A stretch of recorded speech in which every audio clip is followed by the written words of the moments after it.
آل Pakistan مشاغ اعظام council کے صدر ابو زین پیر سید محی الدین نے فیصل آباد پریس کلب میں پریس کانفرنس کرتے ہوئے کہا کہ پاکستان ایک نظریاتی ملک ہے۔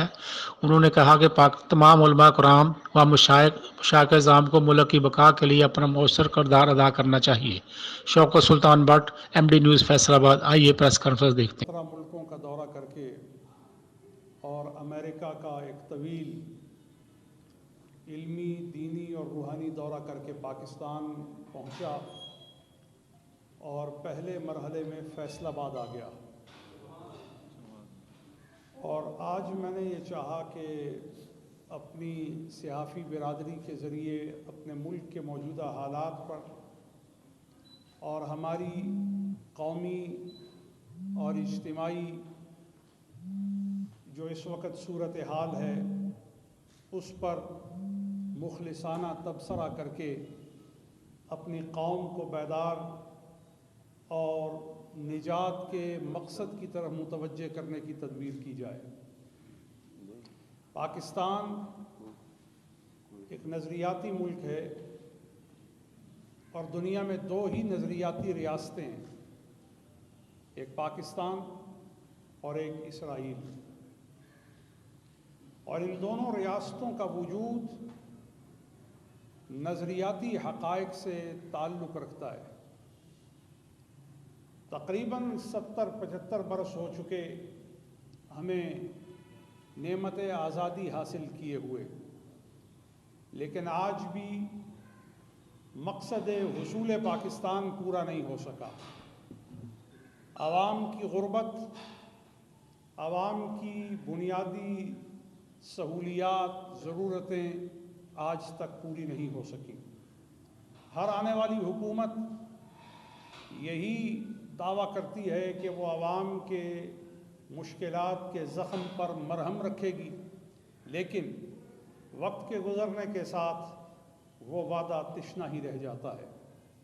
میں سمجھتا ہوں کہ اب ہماری قوم میں بڑی بیداری آ چکی ہے اور قوم یہ سمجھتی ہے کہ اب محض وعدوں کے ساتھ کام نہیں چل سکے گا۔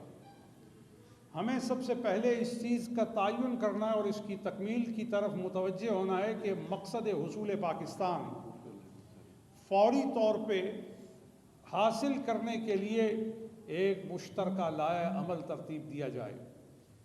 اور مقصد حصول پاکستان کیا ہے؟ مقصد حصول پاکستان وہ 2 قومی نظریہ تھا جس نے ہمیں ہندو ذہنیت سے الگ ایک مستقل قوم کے طور پہ متعارف کروایا تھا۔ مشرکانہ نظام سے ہمیں الگ ایک نظام توحید پر یقین اور اعتقاد جازم رکھنے والی قوم کے طور پہ متعارف کروایا تھا۔ اور یہی وجہ ہے کہ اس وقت تحریک پاکستان میں یہ نعرہ لگایا گیا تھا کہ پاکستان کا مطلب کیا؟ لا الہ الا اللہ محمد رسول اللہ۔ تو جب یہ حصول پاکستان کا مقصد تھا تو میں سمجھتا ہوں کہ اس وقت پاکستان کی تمام سیاسی جماعتوں کو اور پاکستان کی مذہبی سیاسی جماعتوں کو 5 نکاتی اصولوں پر غور کرنا چاہیے اور اس کو آگے لے کر کے بڑھنا چاہیے، تب ہم اپنی قوم کو ایک ترقی یافتہ قوم بنا سکتے ہیں۔ سب سے پہلے جب ہم یہ کہتے ہیں کہ ہم ریاست مدینہ کے لیے کوشاں ہیں اور ہم پاکستان کو ایک مدنی ریاست بنانا چاہتے ہیں، تو مدنی ریاست اور نبوی معاشرہ بنانے کے لیے سب سے پہلی ضرورت ہے اس بات کی کہ ہم ہر ایک کو زندہ رہنے کا حق دیں۔ نمبر 2، ہم ہر ایک کو علم کا حق دیں۔